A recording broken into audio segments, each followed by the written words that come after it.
Part 9, The 15 Minutes of Fame.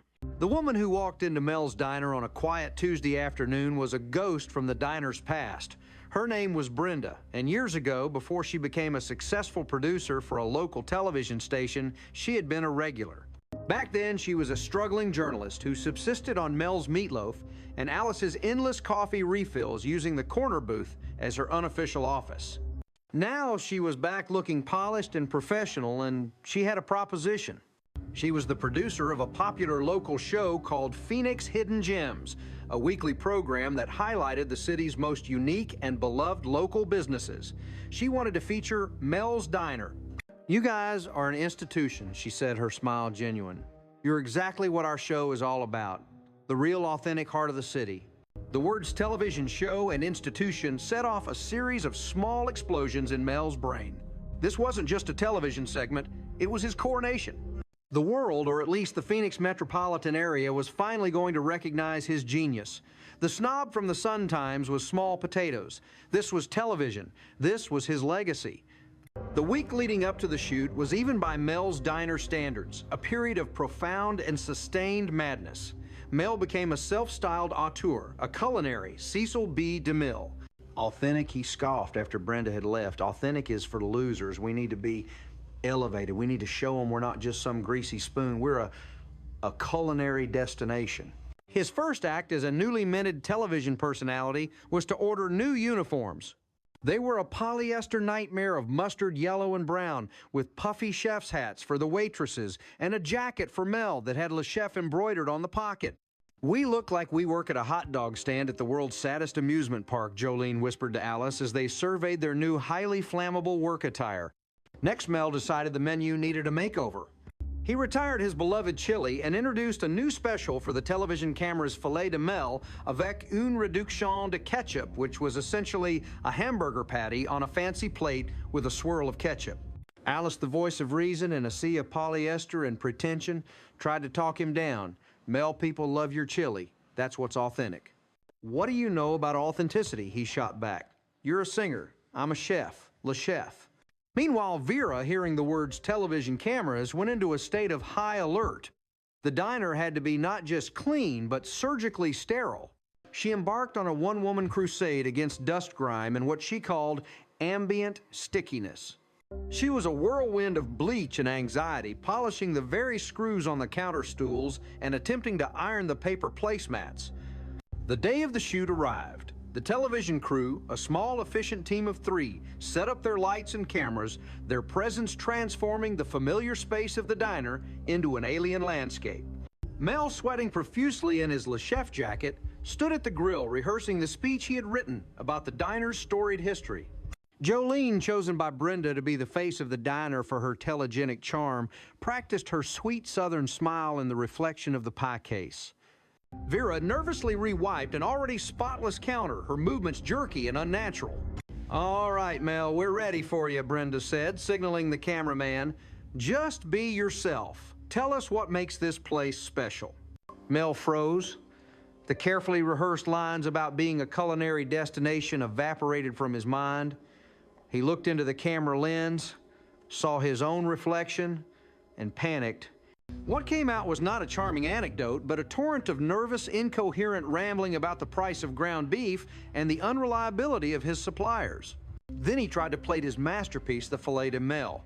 Under the hot lights, his hands were clumsy. The reduction to ketchup came out as a sad, watery blob, and the burger patty slid off the plate and onto the floor with a pathetic splat. The day went downhill from there. Vera, startled by a sudden camera movement, dropped an entire tray of glasses, which shattered with a sound that echoed like a gunshot. Jolene, asked to describe her favorite thing about working at the diner, got a case of the giggles and couldn't stop. The whole shoot was a catastrophe, a masterclass in how not to behave on television. When the crew finally packed up and left, a funereal silence descended on the diner. They were ruined. They had been given their one shot at glory, and they had responded by setting it on fire and throwing it in a deep fryer. "We're a laughingstock," Mel groaned, burying his face in his hands.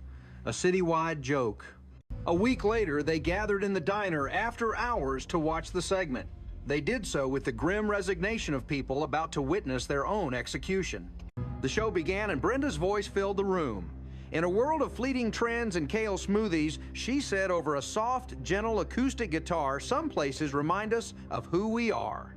Mel's Diner isn't one of those places that tries to be something it's not. It's a place that just island. The segment that followed was a work of editing genius.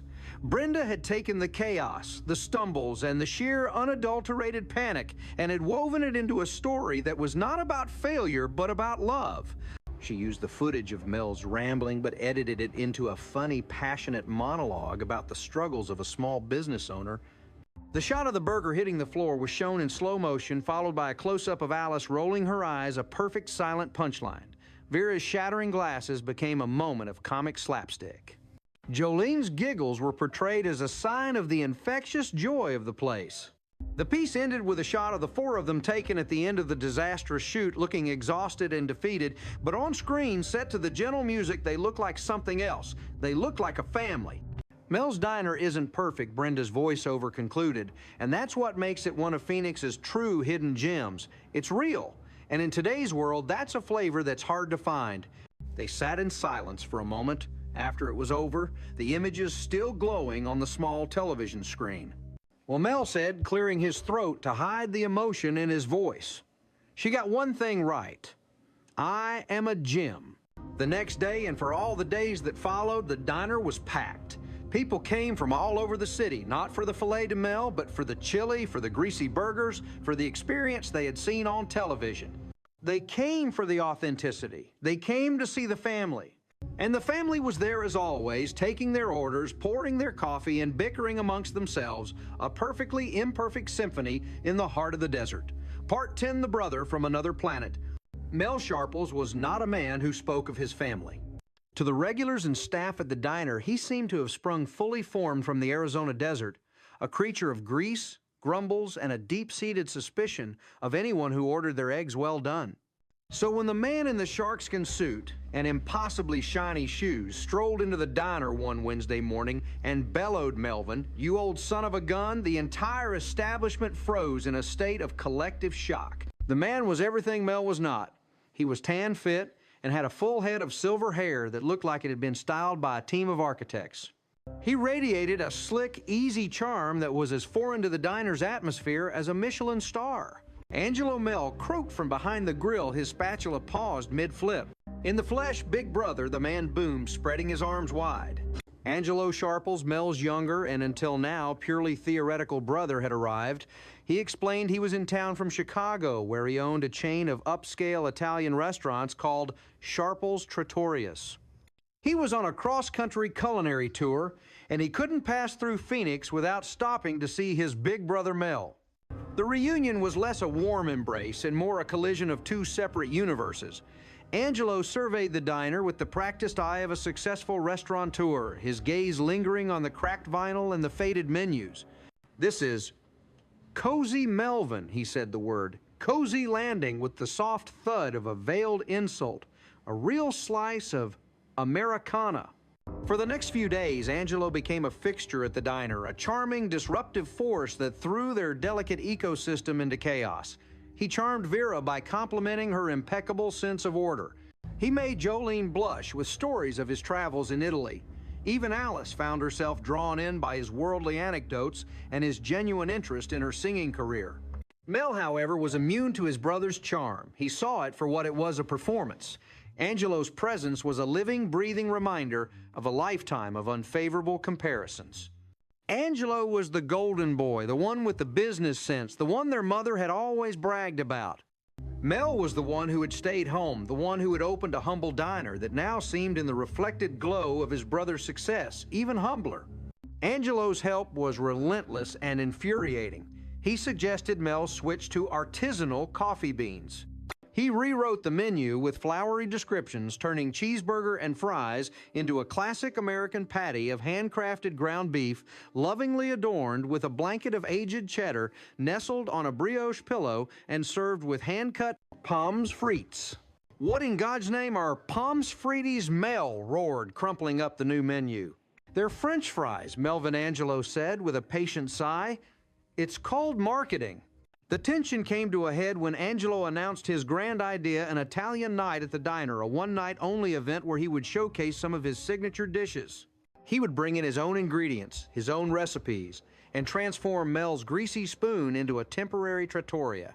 Mel, his pride wounded and his deep-seated insecurities bubbling to the surface, saw it as a hostile takeover. But under the combined pressure of Angelo's charisma and the waitress's genuine excitement, he reluctantly agreed. The night was an unmitigated disaster.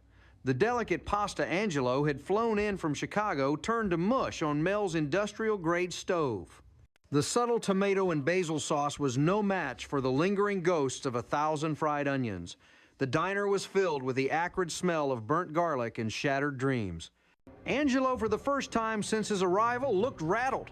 He moved through the kitchen with a frantic, desperate energy, his slick composure beginning to crack. It was during this chaos that Alice, on her way to the storeroom, overheard a hushed, frantic phone call Angelo was making in the alley. The words she caught were not those of a successful businessman, but of a man on the ropes, lost everything, the creditors just need a little more time.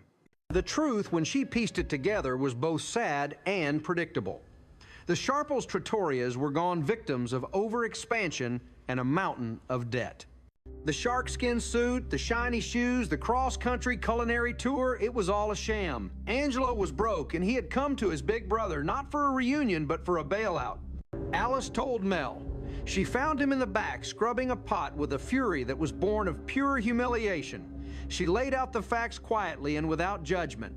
Mel listened, his knuckles, white his face, a stone mask. The anger she expected to see was there, but underneath it was something else, something deeper and more complicated. He confronted Angelo after the last of the disappointed Italian night customers had left. The two brothers stood in the middle of the empty diner, the air thick with the smell of failure and decades of unspoken resentment.